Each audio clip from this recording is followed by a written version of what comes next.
सेहत और बीमारी दोनों इंसानी ज़िंदगी का हिस्सा हैं। जब से इंसान ने अपनी बीमारियों के लिए दवा को तलाश करना शुरू किया हुआ है, तब से उसकी ख्वाहिश है कि मेरे पास कोई ऐसी दवाई हो जिससे बीमारी जड़ से ख़त्म हो जाए और यही दवाई सारी बीमारियों का इलाज हो। अगर मेडिकल के फील्ड में कोई दवाई इस कॉन्सेप्ट के इतना करीब आई है, तो वो है रटुक्सिमैब।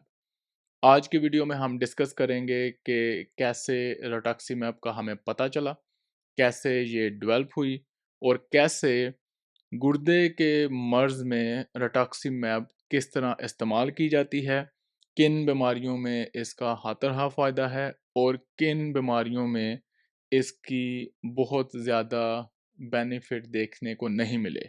अस्सलाम वालेकुम, डॉक्टर वैज़िका from expert cancer clinic of Lahore.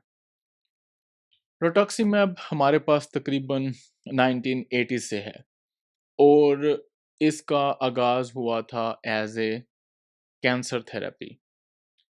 इसको हम एक स्पेसिफ़िक दवाइयों की क्लास में रखते हैं जिसको हम कहते हैं इम्यूनोथेरेपी।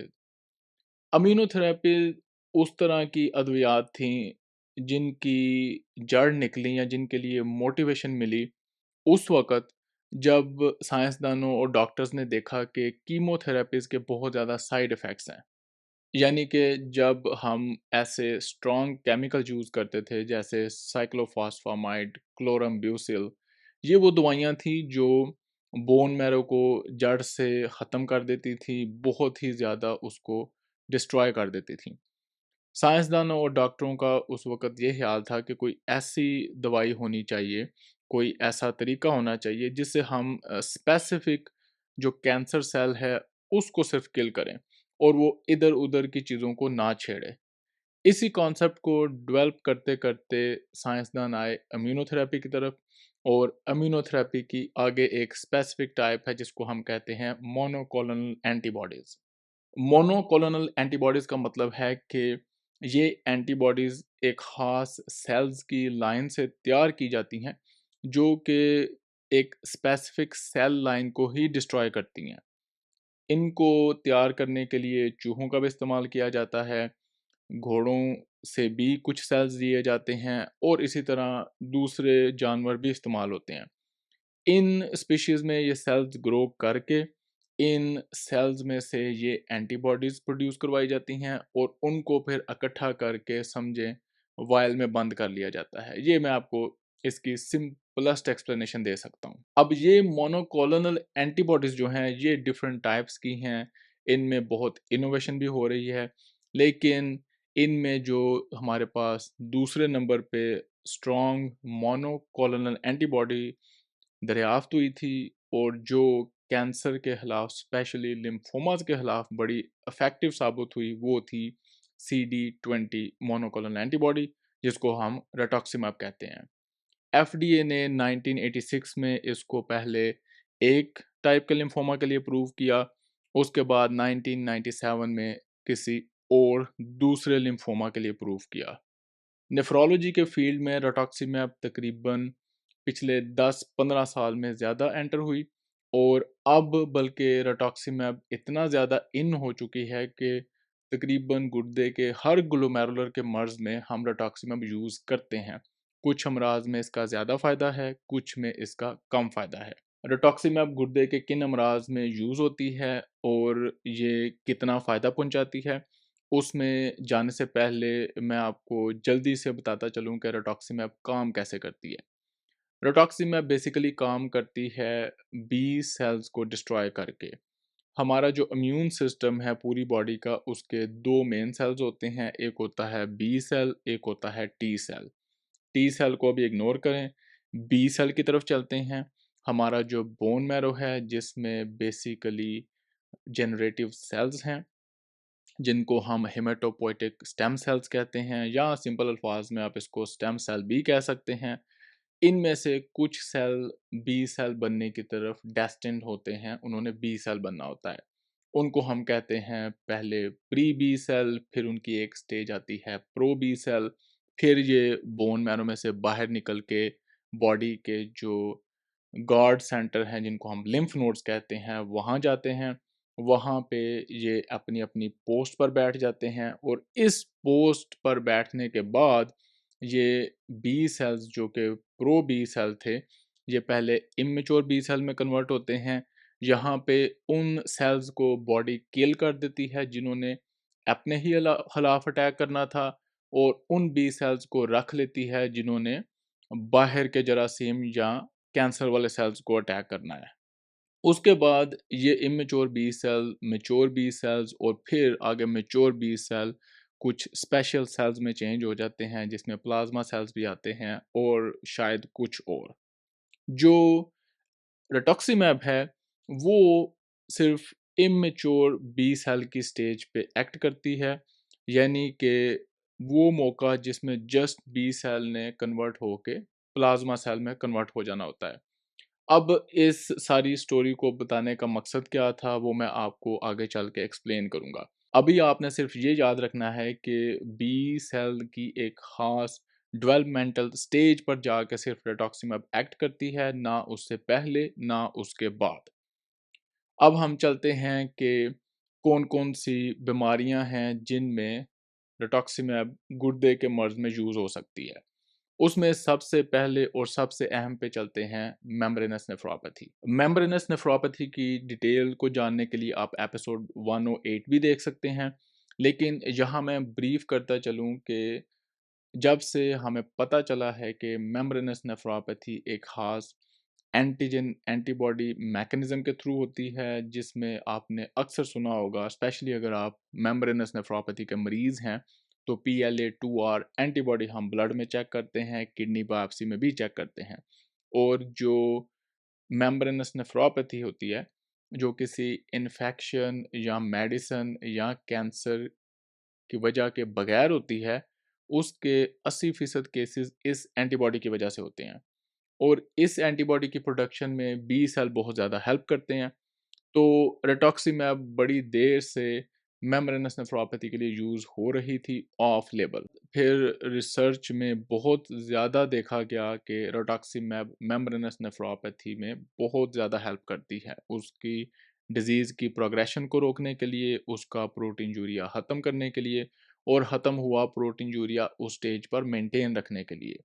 रिटुक्सीमैब का मेम्ब्रेनस नेफ्रोपैथी में इतना फ़ायदा है, और जो हमारे मेन क्लिनिकल रैंडमाइज्ड ट्रायल्स होते हैं, उसमें इतना कंफर्म हो चुका है कि रिटुक्सीमैब इस वक़्त मेम्ब्रेनस नेफ्रोपैथी की स्टैंडर्ड ट्रीटमेंट है। अनलेस कि आपको रिटुक्सीमैब का कोई और इश्यू है या कॉम्प्लिकेशन है या आप अफ़ोर्ड नहीं कर सकते, तो मेम्ब्रेनस नेफ्रोपैथी की जो स्टैंडर्ड ट्रीटमेंट है, वो रिटुक्सीमैब है। दूसरे नंबर पर जिस मर्ज़ में रिटुक्सीमैब बहुत ज़्यादा इफ़ेक्टिव है और हम बहुत रेगुलरली यूज़ करते हैं, वो है लूपस नेफ्राइटिस। लूपस नेफ्राइटिस को डिटेल से जानने के लिए आप एपिसोड 113 देख सकते हैं। लेकिन इस लेवल पर सिर्फ आपके लिए ये जानना ज़रूरी है कि बी सेल्स और टी सेल्स दोनों ही कल्प्रिट हैं लूपस नेफ्राइटिस में। यानी कि ये जो लूपस नेफ्राइटिस की एंटीबॉडीज़ होती हैं, उनको बनाने में हेल्प करते हैं, जिनमें बी सेल का एक बड़ा मेजर रोल है। इसलिए बहुत सारी रिसर्च और स्टडीज़ में देखा गया कि रिटुक्सीमैब लूपस नेफ्राइटिस के पेशेंट में बड़ी इफ़ेक्टिव होती है।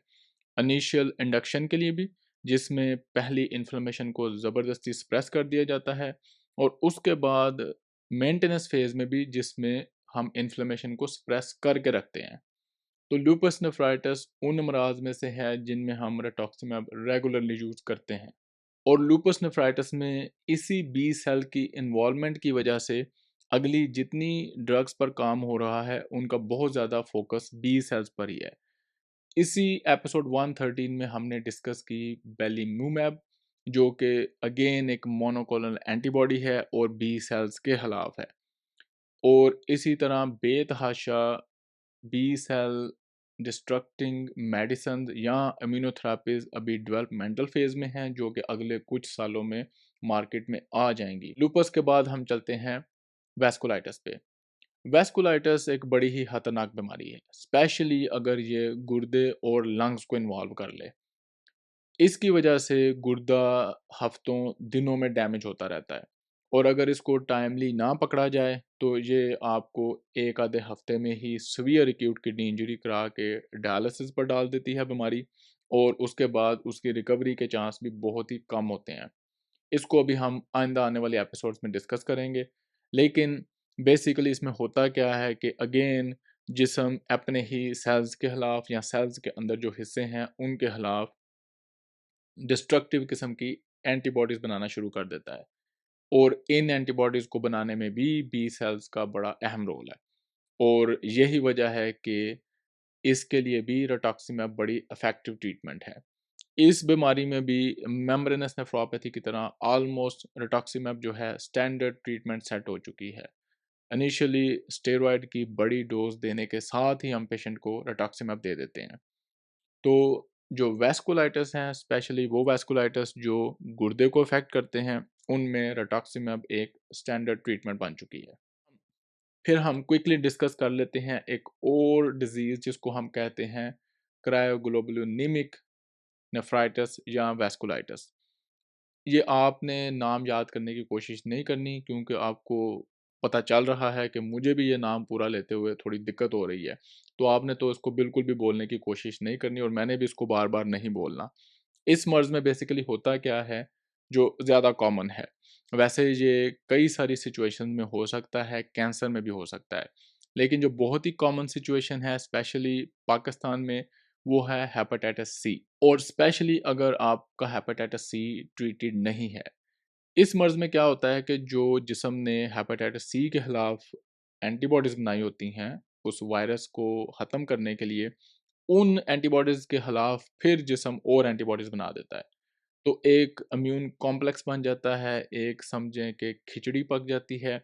अब ये जो कॉम्बिनेशन है दोनों एंटीबॉडीज़ का, ये जाके ब्लड वेसल में लगता है, उनको तबाह करता है, क्योंकि हमें पता है कि गुर्दे के अंदर है ही ब्लड वेसल, तो ये गुर्दे के अंदर भी जाके तबाही मचा देते हैं।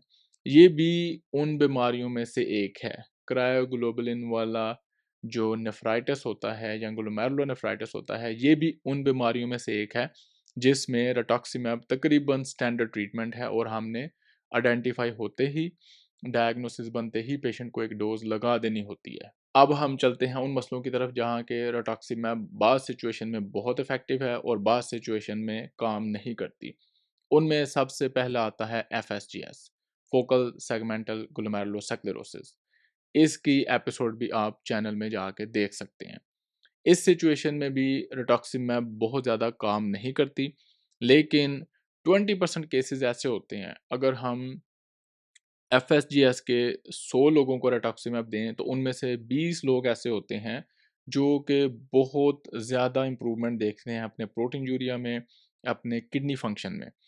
उसकी वजह अभी तक साइंसदानों को नहीं पता। उसकी वजह शायद ये है कि इन पेशेंट्स के जो बी सेल्स हैं वो रिटुक्सीमैब को ज़्यादा सेंसिटिव थे, या इन मरीज़ों का जो एफएसजीएस था वो इन्हीं बी सेल्स की बनी हुई एंटीबॉडीज़ की वजह से था। क्योंकि आपको पता है ना, एफएसजीएस तो एक बड़ी कॉमन चीज़ है। हर गुर्दे के मर्ज़ की फाइनल डेस्टिनेशन एफएसजीएस ही होती है, बेशक आपको डायबिटीज़ हो, हाई ब्लड प्रेशर हो, मोटापा हो, आपको वेट गेन हो, आपको कोई भी गुर्दे का मर्ज़ हो, तो गुर्दे के काम पर प्रेशर की वजह से उसमें स्ट्रक्चरल चेंजेस होती हैं, डिस्ट्रक्शन होती है, नए सेल बनते हैं, और इसी प्रोसेस में आपका जो फ़िल्ट्रेशन यूनिट ग्लोमेरुलस है वो डैमेज हो जाता है और एफएसजीएस की शक्ल ले लेता है।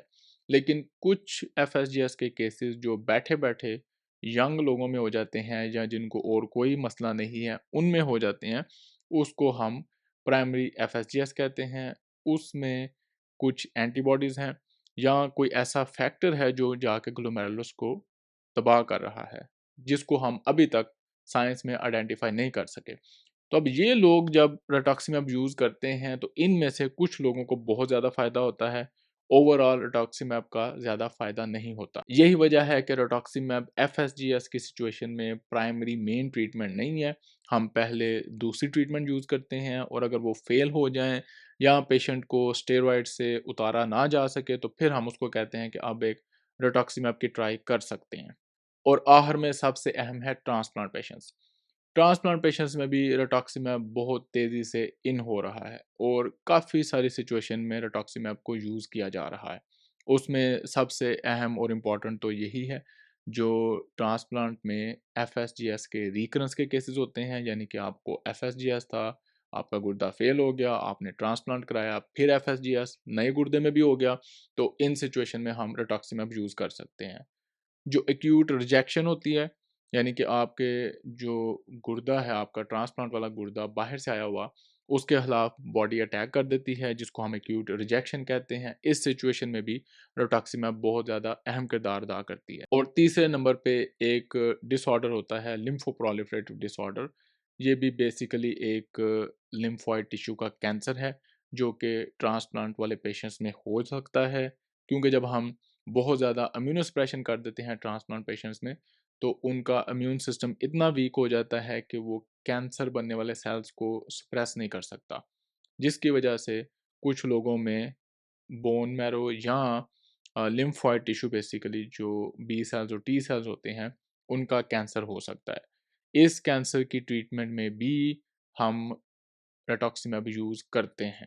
यहाँ तक तो हो गया रिटुक्सीमैब का इंट्रोडक्शन। रिटुक्सीमैब हम किडनी डिजीज़ में किन-किन बीमारियों में यूज़ कर सकते हैं और वो कितने फ़ायदेमंद है। अब हम चलते हैं रिटुक्सीमैब से रिलेटेड कुछ बेसिक कॉन्सेप्ट्स। पहले जो मैंने आपको स्टोरी बताई थी सारी के किस लेवल पे बी सेल्स CD20 शो करते हैं अपनी सरफेस पे और उसकी इम्पोर्टेंस क्या है, वो हम इस पार्ट में डिस्कस करते हैं। उसका सबसे बड़ा एक तो फ़ायदा ये होता है कि सिर्फ़ उसी स्टेज वाले बी सेल किल होते हैं, जिसकी वजह से जो पीछे सारा बोन मैरो है, जो बी सेल बना के बाहर भेज रहा है, वो तबाह नहीं होता। आपको वो वाले साइड इफ़ेक्ट डैमेजिंग वाले नहीं आते, जो कि फुल फ्लेज कीमोथेरेपी से आते हैं। और इसी तरह जो इसके अगले वाले सेल्स हैं, जो इमैच्योर बी सेल से आगे दूसरे सेल्स में कन्वर्ट हो चुके हैं, वो भी तबाह नहीं होते। और उसकी वजह से जो रिटुक्सीमैब का इफ़ेक्ट है, वो उसी वक़्त नहीं आना शुरू हो जाता। रिटुक्सीमैब हम जिन भी बीमारियों में यूज़ करते हैं, यूजुअली उनके साथ स्टेरॉइड की इनिशियल डोज़ दी जाती है। उस पहली स्टेरॉइड की डोज़ का या कुछ दिनों या हफ्तों का फ़ायदा ये होता है कि जितनी देर रिटुक्सीमैब ने इन इमैच्योर बी सेल्स को डिस्ट्रॉय किया, इनसे बनने वाला जो मवाद था वो बनना बंद हुआ। लेकिन अभी पहले वाली एंटीबॉडीज़ और मैच्योर वाले बी सेल बॉडी में पड़े हुए हैं, जिन्होंने कुछ दिनों बाद खुद ही ख़त्म हो जाना है, अपनी मौत ही मर जाना है अपना लाइफ टाइम पूरा करके।